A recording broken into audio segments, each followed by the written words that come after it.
Kita rating album-album Linkin Park mulai dari pertama sampai yang terakhir. Mari. Album-album seperti album live nggak akan kita masukin, di kita khusus untuk album-album studio aja. Karena Linkin Park tuh banyak banget, ada album live lah, album remix, tapi kita cuma milih album studio yang mereka rilis aja. Yang pertama sudah pasti album Hybrid Theory tahun 2000. Ini menjadi album kesukaan sejuta umat. Semua orang mengenal Linkin Park dari album ini, yang mana mereka pertama kali debut langsung meledak men. Karena apa? Karena album Hybrid Theory ini semua lagunya itu menjadi single pada masanya.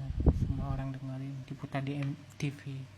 Album ini tuh layak mendapatkan rating 9,5/10. Album selanjutnya Meteora. Album Meteora adalah album Linkin Park pertama kali yang saya dengar. Waktu itu saya masih SMP teman-teman. Sebagai orang yang pertama kali terkesan dengan Linkin Park di album Meteora bukan Hybrid Theory, sehingga saya akan ngasih rating Meteora ini juga dengan 9,5/10. Setelah lama tidak comeback, setelah 2003 mereka cuma ngeluarin album live dan remix, baru kemudian mereka comeback pada tahun 2007 dengan Minutes to Midnight. Pertama kali saya dengar album ini di MTV dulu tuh kayak ini Linkin Park gitu, dengan lagu single utama itu What I've Done ya, yang mana ini menjadi membuat saya langsung jatuh cinta pada saat itu.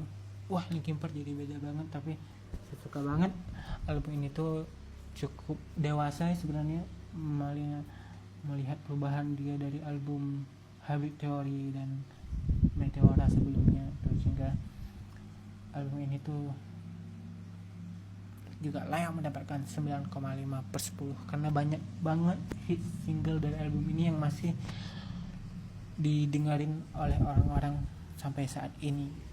Baru album setelahnya A Thousand Suns, ini menurut aku album yang nggak begitu spesial ya. Mungkin pada saat pertama kali keluar orang masih banyak into sama beberapa lagunya lah, tapi kemudian album itu nggak terdengar lagi setelah sekian lama gitu. Orang-orang pasti jarang dengerin lagu-lagu dari album ini lagi, sehingga terkesan tidak spesial gitu, walaupun beberapa lagunya memang masih bagus gitu. Linkin Park tuh nggak bagus sih sebetulnya, tapi yang membedakan mungkin di albumnya terkesan apa enggak gitu. Menurut aku A Thousand ini tuh menjadi album yang enggak begitu terkesan lah, sehingga menurut aku dia cuma dapat rating 7,5/10.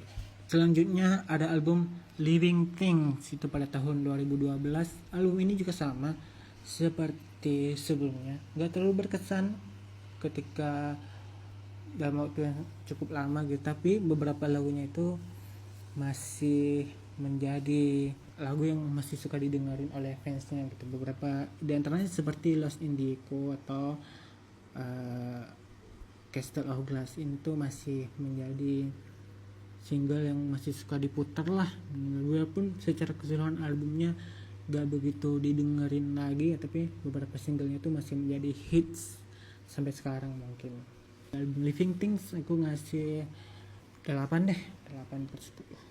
Selanjutnya di 2014, ini adalah album paling metal yang dimiliki oleh Linkin Park ya. Tapi sayangnya album ini tuh menjadi album yang menurut aku paling tidak sukses, atau menurut pendapat pribadi aku aja sih, terutama di Indonesia gitu. Itu album The Hunting Party 2014. Ini tuh sebenarnya album yang kalau kalian dengar, ini adalah album paling keras yang dimiliki oleh Linkin Park ya. Lagunya itu sangat-sangat metal sebenarnya, dan atau hard rock banget gitu. Tapi sayangnya tidak banyak yang mendengarkan album ini gitu. Hit singlenya mungkin kalian cukup familiar, yaitu Final Masquerade. Itu menjadi single utama dari album ini. Tapi selanjutnya ya udah gitu, album itu terkesan dilupain aja. Baru kemudian di album terakhirnya mereka, One More Light, orang pada protes, kok album Linkin Park jadi pop banget sih. Album sebelumnya kalian gak dengerin, itu album metal banget. sehingga ketika One More Light keluar, ini tuh menjadi album paling pop yang dimiliki oleh Linkin Park. Dengan nuansa-nuansanya itu jauh lebih deep gitu, lirik-liriknya segala macam. Sorry tadi aku lupa, album The Haunting Party aku ngasih 7,5/10 karena albumnya tidak begitu membekas ya, atau mungkin kurang menyebar di pasaran gitu. Selanjutnya ada album One More Like ini menjadi album yang cukup membekas, justru sebaliknya. Biarpun banyak orang komplain kok Linkin Park jadi pop banget ya, tapi justru album ini tuh yang paling membekas di hati masyarakat, terlebih penggemarnya, karena ini adalah album terakhir bersama Chester Bennington sebelum dia akhirnya meninggalkan kita semua. Album ini tuh layak mendapatkan 9/10.